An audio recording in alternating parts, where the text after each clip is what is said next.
I decided to be honest and authentic, and the next thing I knew, I got $100,000. Ah! Hey guys, I'm back. So I have been dying to share this video because I am about to talk about one of the most surreal experiences of my entire life. And yes, spoiler alert, it is definitely about the time that someone gave me a whopping $100,000 as a gift. I mean, seriously, does it get any better than that? But before we dive in, make sure you like and subscribe so you can keep up with all my videos and everything that comes after this. Damn, I am starting to sound like a real YouTuber, no? So recently, Survivor aired the season finale of season 45, its latest season. And in case you're new here, that finale episode included me. Yes, oh my God. Still cannot believe I get to say that I was a finalist in season 45 of Survivor. I mean, honestly, one of my major accomplishments, one of the best things that's happened in my life. And we haven't even gotten to the $100,000 gift. Being on Survivor is hands down one of the top 10 best things that's ever happened in my entire life. Like, it's Survivor. Getting to play Survivor is always going to be a monumental thing. But I will say my Survivor journey was a little tumultuous. We'll go with the word tumultuous, right? In a nutshell, I spent the first half of the game on the bottom, never really having a super strong alliance of people around me saying like, yeah, you're my number one. Had a player who had a personal vendetta against me literally from the moment they saw me, and then it lasted for most of the game. And that's just game stuff. That doesn't even address, I also had a bunch of other personal things that came up that totally did not see coming. Like, for example, getting the letter from a parent that I had gone no contact with. That was fun. Having my first panic attack ever in life while in the middle of a challenge on a board dangling over the ocean.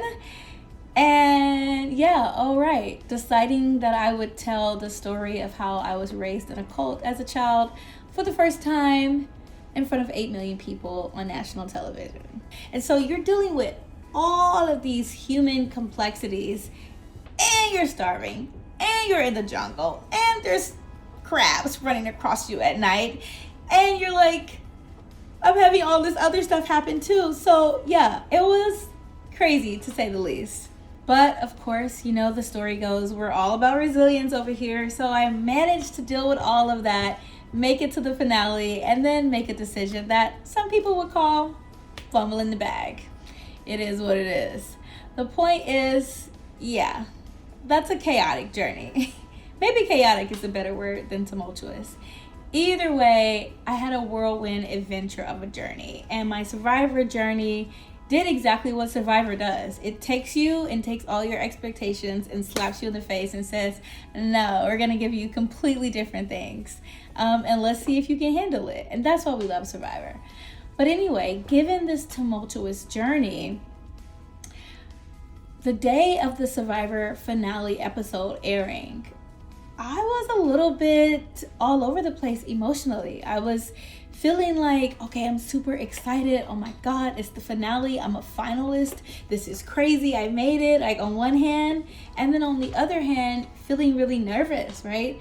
So many people had seen that tumultuous journey and was like, whoa, Katurah, you're at the finals. So I'm getting floods of messages of people like, you're a finalist. I'm rooting for you. I want you to win. And knowing in the back of your mind that you don't win, that is a whole different level of emotional complexity, right?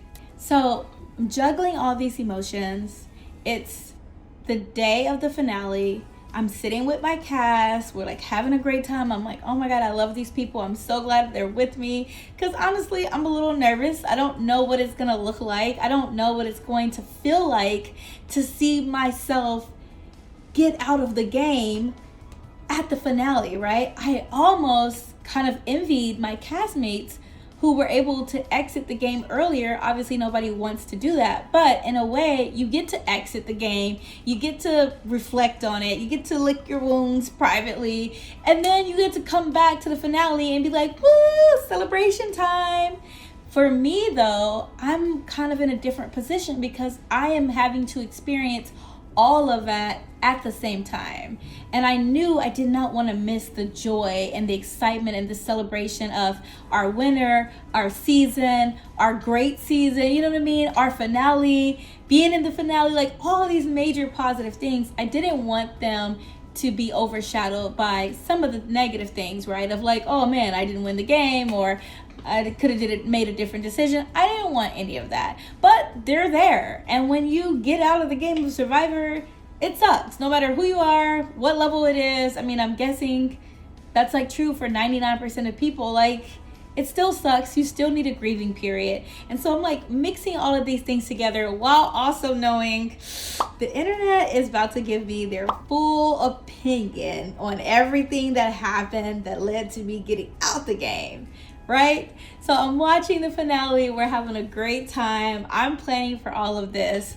I know the very next morning after the finale, I have a list of media outlets that are going to be questioning me about the game, right? And talk to you about your game. What'd you do? How'd you do? How do you feel? Why'd you do that? What do you think caused you to lose the game? You know, all of that. And so I am just mentally preparing for that while also juggling a sickness. Like, your girl was partying the night before, as you do when you're a finalist and your season is coming to a close on Survivor, right? As you do when you're a member of a cast of Survivor, like, you still celebrate it.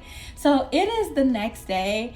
Voice is gone. I am literally off camera having this huge cup of hot lemon and honey water. Little did I know, the most incredible and unexpected moment was just about to happen. And I have no idea. I'm over here guzzling hot water, coughing on the side, taking a cough drop, like being like, all right, just get through it. Come on, you can do it. And within like 10 minutes, one of the most amazing things would ever happen to me. So I've completed a few interviews. I got another interview on the list. I'm like, okay, cool, no biggie, you know, I'm just getting through these, you know. And I never know who the interview will be with. Like, no one will say in advance, this is with so-and-so outlet or anything. I just do the interview, right? And so I received this video call and I'm thinking nothing of it. Just a regular interview, sitting at my desk, ready, kind of just like this. And I'm looking at the screen and I'm like, why is this interviewer not on camera? And I'm thinking, okay, maybe they're gonna grab something and come on screen in a second. And then all of a sudden, I hear her voice. Oh, even thinking about it, it's so crazy. I hear her voice, and I'm telling you, as soon as I heard her voice, I knew it was Sia. I was like, oh my God, that's Sia. And she says, hi, Katurah. And I'm like, ah! Like, I'm immediately freaking out because I'm like, what the heck? Is that really Sia? But I'm also being like, I'm 99.99999% sure this is Sia, but I'm not 100% sure because no one has said this is Sia. No one has said anything. And so I'm like, okay, don't be the idiot who thinks it's somebody who thinks it's Sia and then it turns out to not be Sia. It was Sia. It was Sia. Let me just clarify. Sia was calling me. Sia was talking to me. My first thought was shock. Like, mouth open on the floor. Like, I'm just like, no, this can't be happening. This can't be happening. But as she's talking and like I'm processing, because I'm a slow processor, as I'm processing, I'm like, whoa, this iconic, amazing songwriter, singer, pop star, world-known artist is calling me. You know what I mean? I'm pretty sure my throat cleared up. I'm pretty sure the cough drop wasn't ever needed. Wow, I'm still thinking about it. Like, it was like, is this happening? Wait, is this happening? Like, wait, she's calling me? And there's gotta be a reason. Like, she wouldn't just call me. Like, what? Like, what? You know what I mean? So she continues talking, and she's like, Katurah, and every little thing she says, I'm freaking out inside, right? I'm like, she knows my name. She says my name perfectly. So I am like having a flood of everything that you would react to one of the most major singer-songwriters of our time, like just video calling you on a random day. Like what? I think it was a Thursday. I think it's like, what? And she starts talking, and she says, Katurah, I just want you to know that I watched season 45 of Survivor, and out of every single player, you were my favorite. Girl, what? Like, are you kidding? Like, what? You know what I mean? I'm just sitting there. I'm taking it all in. You know what I mean? It's becoming more serious to me. Like, I think initially you're like, right? And then she starts talking, and it's like, I'm cued in to everything she's saying. I'm hanging on to every single word that she's saying. And she says, and because you're my favorite player, I'm gonna give you $100,000. Period. And I'm like, no, this is the first time I heard about potentially being her favorite. This is the first time I'd ever thought about maybe Sia will make me her favorite. Like, it didn't occur to me at all that she would choose me, and that she would choose me for such a large, generous amount.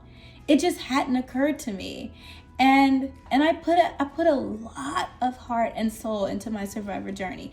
I tried to play as honest and authentically and with good intention and good energy and connect with people. I did everything I could. And I can't control how other people receive that or don't receive it. But for my efforts, I really did fight my butt off in that game.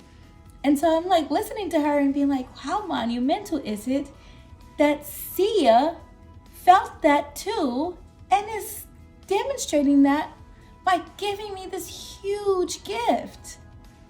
As soon as she said, and so I'm giving you $100,000, every thought went out of my mind. And I just started sobbing. I can't even lie. I just, you know how you kind of look at yourself from outside of yourself? Like, that's how it felt. It felt like I was sitting at the little desk in a hotel room in LA the day after the Survivor 45 finale with my cup of hot water and my cough drops and like getting all my emotional stuff together and trying to ignore all the notifications on my phone of all the people giving me their opinions of how well I did or how well I didn't do, or things that I messed up or things that I should have done differently. You know, like, this is my orbit.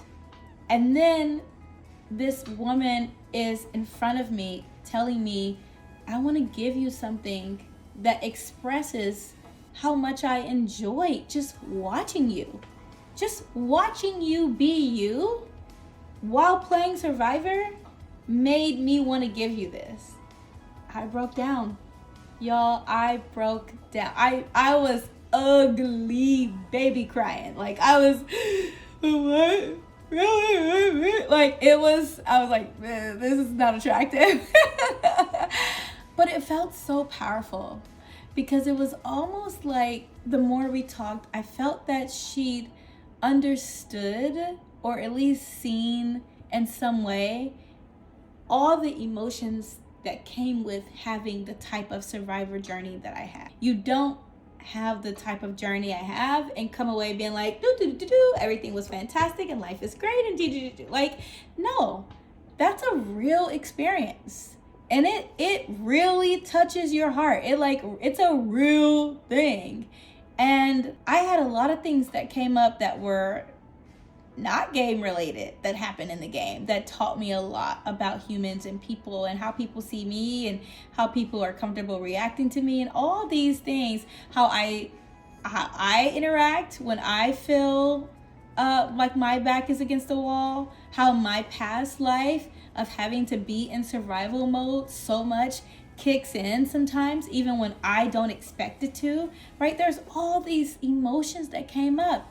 Heck, no contact with the parent, panic attack for the first time, like deciding to divulge these deep secrets about myself so that my heart can be a little lighter. Like, all of that happening was not like a one-dimensional experience. That is a keep journaling, keep processing it kind of experience, right? Where you can see the magnitude of how cool and amazing and great it was, but you can also process the raw emotions that come with playing Survivor. And I mean, in a way, I'm kind of lucky, because it's like I got the full Survivor experience. I literally saw, I feel like, the extremes of everything. So now, bring it back to this moment. Sia said, I was inspired by your authenticity. Sia said, I was inspired by your authenticity. Ooh. All right, I'm gonna get through this. Hold on. And then she said, I was watching you, and I could tell you've done the work.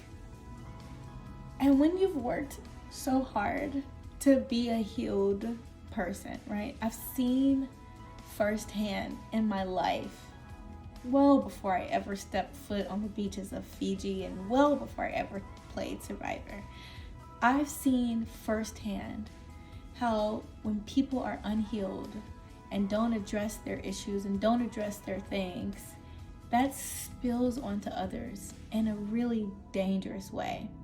Harmful ways. Harm begets harm, right? Hurt people hurt people. And so I have personally been doing a lot of work to make sure that I'm the kind of adult that I want to be. Like, I want to be the kind of adult that is healed. I'm not perfect, no, and I'm not fully all the way, at my ideal person yet, but I have done a lot of work. I've been in therapy. I've addressed the hard subjects. I've tackled the difficult issues. I've had to make hard choices about people in my life to make sure I'm protecting my peace. I've had to see people and say, I don't want to replicate that kind of energy and those kind of actions. Let me put myself in different spaces, right? And so to do that work, especially in spaces where a lot of people aren't also doing the work. And then I went to Survivor, and then it was like, thank God I've been in therapy for a minute, because there are some tests here. There are things here that will test your resolve. And if you hadn't been doing that work, if you hadn't been prepared for people who might treat you a certain way, or issues that might come up, or people who are getting triggered, or you're getting triggered, like all these things, if you hadn't done the work, we could have seen a whole different type of Survivor. So her saying, I can tell that you've done the work, right? And she didn't say specifically like you've been in therapy, or you held your composure when this person was doing this to you. Like, she didn't say any of that. She just said, I can tell you've been doing the work. And to me, that can mean so many things and one thing all at the same time. If you know, you know. But I translated it as, I see you, I get you, I understand you. And that's really what we all want. And I'm a part of that. I remember during the series being like, I wish they would just show this, or I wish they would, but I actually did that, and like there's the tendency to, and the desire to be like, no, but this is why I did this, and here's why this was happening, or here's what you don't know that was happening in the background that made me do this, right? And at some point I made my peace with that, and I was like, I'm not about to be explaining myself anymore.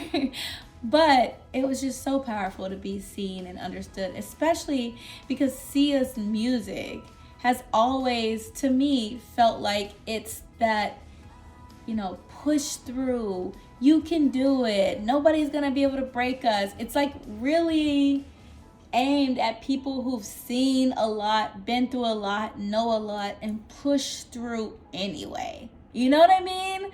Like unstoppable, swinging from the chandelier, like, you know what I mean? Like, it's to get it's to reach those type of people. And it felt like she was saying, I do that for this large audience with my music, and I'm doing it on an individual level to you, Katurah. You know, it don't get much better than that. It does not get much better than that. And I think the conversation was so impactful for me because I really wanted to go into Survivor and play the game honestly and authentically. I really wanted, I mean, of course it's Survivor. There's going to be some lying and blind slides and backstabbing and all that. You know, that's what we play. That's the good stuff. But in terms of who I am as a person, I wanted to be authentic to me. I also wanted to represent my communities well, while also being true and authentic to myself, while also being sneaky enough to be able to maneuver the game. You add like a difficult and tumultuous journey on top of that, and these really profound, deeply personal, emotional moments that cut at your core. There's like so much happening. So I took that as a beautifully, deeply profound acknowledgement. And it wasn't just about the money. I know there's some people like, girl, yeah, it was great that she could see you and y'all had this really deep conversation about you doing the work and being authentic and true to yourself. But like, at the end of the day, she gave you this huge cash prize. And honestly, yeah, I admit, the cash is huge. Like, it's literally life-changing for me. More on that later. But yeah, I mean, the cash, there's no way, no way around it. Yes, please, thank you. That is a beautiful gift. No one has ever given me a gift that generous. If you've ever gifted me anything, just know I've forgotten it, because at this point, that is the gift that stands out in my mind. But it really was about being seen. Honestly, it really was about someone who I know understands what it's like to fight, to give it your all, and have things still try to knock you down. To have that kind of person see you. That was the most powerful part of it. Really. Honestly. Genuinely. Like the fact that my story, my journey, my experience touched her so much that she thought about me. Little old me. Katurah. Like, and she was so excited too. She was like, I'm so glad to be talking to you. And I was like, heck, I'm glad to be talking to you. So then Yahoo Finance publishes an article quoting my tweet and talking about how Sia named me her favorite Survivor 45 player. And they have my tweet in there, which this is what I said. Oh my God. Oh my God. You can see where my mental state was. Like literally, I'm just still in, oh my God, oh my God, oh my God, oh my God. I think I said it like 100 times out loud. Today, I got one of the best video calls of my life. Sia told me I was her favorite player of Survivor 45, and she is awarding me $100,000. I'm so deeply honored, appreciative, and honestly, still in awe. And that's literally how I felt. Like even as I was writing that, I was still like, no. How often does somebody say, you being you makes me want to give you $100,000? No one has ever said that. I've had good dates. I've had people tell me they love my personality, my resilience. But honestly, I mean, I see it pretty much had me wanting to be like, nobody loves me like you do. Yeah, it was crazy. So the life-changing call, and then I hear that Sia has also given a prize. She gave $15,000 each to two other people on my cast, Jake and Caleb. So I was like, oh my God, so well deserved for them as well. And so yeah, then all three of us are like in the lobby screaming, going crazy, like we cannot believe this, jumping up and down. Drew was actually on the side and we were like almost knocking him over because we were so excited. It was such a cool moment, such a cool way to like connect with everybody. And that's pretty much it. Thanks so much for watching. Don't forget to like, follow, subscribe, all the things, so we can just keep staying connected.